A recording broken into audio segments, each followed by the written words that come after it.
Old pension बहाली की मांग को लेकर कर्मचारियों ने जहां सड़कों पर प्रदर्शन किया, तो वहीं विधानसभा मानसून सत्र में विपक्ष कर्मचारियों के मुद्दों को लेकर सरकार को घेरने में जुटा है। प्रश्नकाल शुरू होते ही विपक्ष की ओर से विधायक आशा कुमारी ने नियम 67 के तहत स्थगन प्रस्ताव लाकर कर्मचारियों के मुद्दे पर चर्चा की मांग की, लेकिन विधानसभा अध्यक्ष ने चर्चा की व्यवस्था न देने पर विपक्ष ने सदन में हंगामा शुरू कर दिया और वेल में जाकर नारेबाजी की। बाद में विपक्ष ने सदन से वॉकआउट करते हुए बाहर निकल गया। नेता प्रतिपक्ष मुकेश अग्निहोत्री और कांग्रेस विधायक आशा कुमारी ने कहा कि शिमला की सड़कों पर हजारों कर्मचारी उतरते हैं। कर्मचारी ओल्ड पेंशन बहाली की मांग कर रहे हैं, ये सरकार चर्चा नहीं करना चाहती। हमने स्थगन प्रस्ताव लाया था 67 के तहत, और स्थगन प्रस्ताव ये होता है जब एकाएक कोई परिस्थितियां खड़ी हो जाती हैं तो 67 लाने की परमिशन होती है विधानसभा के अंदर। और हम ये कह रहे थे सारे काम रोक के जो कर्मचारियों के मुद्दे हैं, जिसकी वजह से आज हजारों कर्मचारी जो हैं शिमला आए हुए हैं, जिनको विधानसभा तक आने नहीं दिया जा रहा है। और सबसे अहम मसला ओल्ड पेंशन स्कीम का है। और यहाँ पे आशा कुमारी जी और हमारे विधायकों ने स्थगन प्रस्ताव लाया।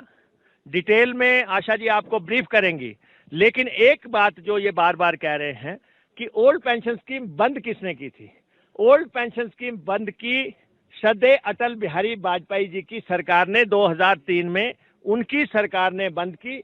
उन्होंने राज्य सरकारों को विवश किया कि बंद करो। और अब जब सब कर्मचारी जो हैं सड़कों पे आ गए हैं, कर्मचारियों का गुजारा नहीं हो रहा है, और वो ये बात जो है पॉलिटिकल पार्टीज के पास भी लेके आए, सरकारों के पास भी लेके आए हैं, तो कांग्रेस ने ऐलान कर दिया है कि वो ओल्ड पेंशन स्कीम देंगे।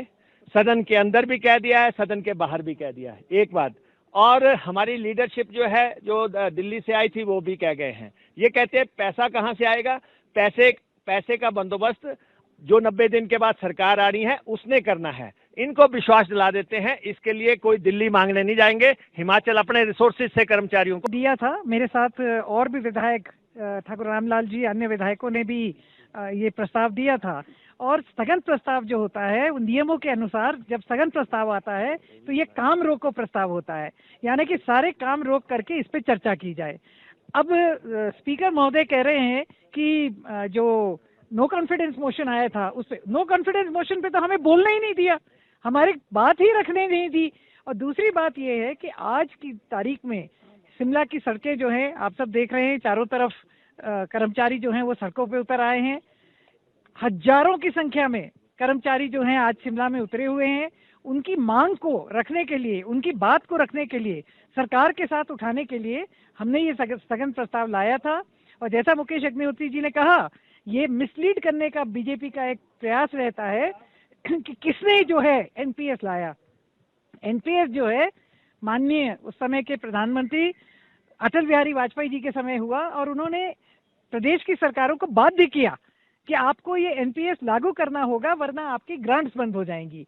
तो ऐसी परिस्थिति में सभी, पूरे देश की जितनी सरकारें थी, सबने ये माना और ये लागू हुआ। मगर परिस्थितियां बदलती हैं। आज कांग्रेस पार्टी ने राष्ट्रीय स्तर पे ये फैसला कर लिया है कि जहां जहां कांग्रेस की सरकार बनेगी, जिसमें से कि राजस्थान और छत्तीसगढ़ जो है वो दोनों ही सरकारें इसको लागू कर चुकी हैं, और झारखंड में जहां हमारी सरकार कोलिजन में है उन्होंने भी लागू करने का। इस खबर पर ज्यादा जानकारी के लिए हिमाचल प्रदेश से ब्यूरो चीफ टीना ठाकुर हमारे साथ मौजूद हैं। टीना जी, फिलहाल सदन में सत्र चल रहा है, जिस तरीके से मानसून सत्र विधानसभा का, उसमें विपक्ष लगातार सरकार को घेरने की कोशिश में है, क्या कुछ अहम जानकारी? जी बिल्कुल, जिस तरह से आज मानसून सेशन का आखिरी दिन है, जैसे कि पहले से उम्मीद थी कि विपक्ष काफी तल्ख तेवरों के साथ आज तैयारी के साथ आएगा, वैसा ही हुआ।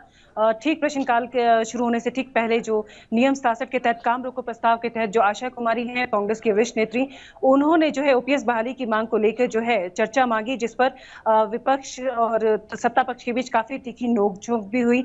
और इस बीच जो है विपक्ष ने सदन से वॉकआउट भी किया नारेबाजी के बीच में। इस दौरान सदन के बाहर भी जो है सरकार घिरती नजर आई। ओपीएस को लेके हजारों कर्मचारी शिमला पहुंचे और यहाँ पे प्रदर्शन किया। हालांकि मुख्यमंत्री जयराम ठाकुर ने सारी जो ये जड़ है जो ओपीएस की, जिसको जो खत्म किया गया है, इसको लेकर सीधा सीधा कांग्रेस पे निशाना साधा। उन्होंने कहा कि जो 2003 में जब कांग्रेस की सरकार थी तब ये जो ओपीएस की बहाली थी, ओपीएस था, इसको कब बंद कर दिया गया था, और अगर कांग्रेस की इच्छा शक्ति होती तो 2012 में जब वापस सरकार में वो आई थी तब भी इसे लागू किया जा सकता। लेकिन कांग्रेस की कोई इच्छा शक्ति नहीं थी, केवल इस बार राजनीतिक लाभ लेने के लिए सिर्फ लोगों को गुमराह कांग्रेस कर रही है। तो ऐसे में जो हम लोग हैं केंद्र से बातचीत कर रहे हैं, केंद्र को बताया गया है कि हिमाचल में ये मसला है और कर्मचारी चाह रहे हैं कि ओपीएस बहाली हो। तो जैसे ही केंद्र सरकार की तरफ से कोई पॉजिटिव बातचीत का हल निकलता था, वैसे ही यहाँ पे जो है कर्मचारियों को कुछ अच्छी जो है सूचना दी जाएगी। इसके साथ ही जयराम ठाकुर ने कहा कि हिमाचल पहला राज्य है जहाँ पे 10% से सीधा 14% तक का जो है ये जो कर्मचारी है इनकी जो वेतन बढ़ोतरी है उसमें 14% का अनुदान का जो है सरकार का जो अंशदान है वो बढ़ाया गया। ऐसे में जो 175 करोड़ का जो सरकारी जो लाभ है, ऐसे जो 1 लाख से ऊपर के एनपीएस कर्मचारी उनको मिल रहा है। लेकिन एनपीएस कर्मचारी जब बातचीत करने के लिए पहुंचे, उनको मुख्यमंत्री ने बातचीत के लिए बुलाया।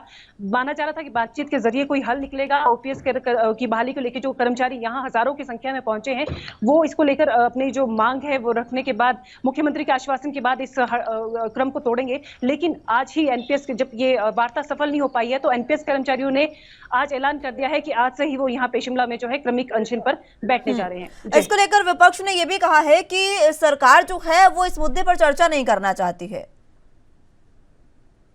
जी बिल्कुल बिल्कुल, जो विपक्ष है उनका यही आरोप था कि अगर सरकार गंभीर है तो नियम 66 के तहत चर्चा इस मुद्दे पर कर सकती थी। लेकिन सरकार का कहना था कि हमने जो नो मोशन प्रस्ताव इन्होंने लाया था उसमें सभी जो मुद्दे हैं वो कवर हो चुके थे। तो ऐसे में जो विपक्ष है वो केवल जो सदन का जो समय है वो व्यर्थ गंवाना चाहता है, प्रश्नकाल ये लगने नहीं देना चाहता है।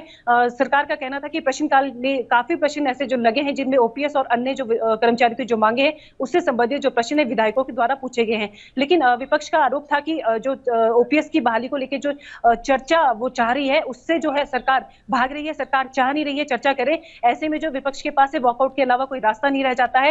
हालांकि जो कांग्रेस के जो वरिष्ठ नेता है उन्होंने ये भी कहा कि हमारी जब सरकार आएगी 10 दिनों के अंदर जो है ओपीएस को यहाँ पे बहाल कर दिया जाएगा। ऐसे में जो हम विपक्ष है वो कर्मचारियों के साथ है और जो सरकार है उनको इस पर चर्चा जरूर करनी चाहिए थी, क्योंकि इस वक्त ये एक बहुत गंभीर मुद्दा है। हजारों जो कर्मचारी है वो इस वक्त शिमला में सड़कों पर प्रदर्शन के लिए बैठे हुए हैं। ठीक है टीना जी, बहुत शुक्रिया आपका हमारे साथ जुड़ने के लिए और तमाम अहम जानकारी हम तक पहुंचाने के लिए।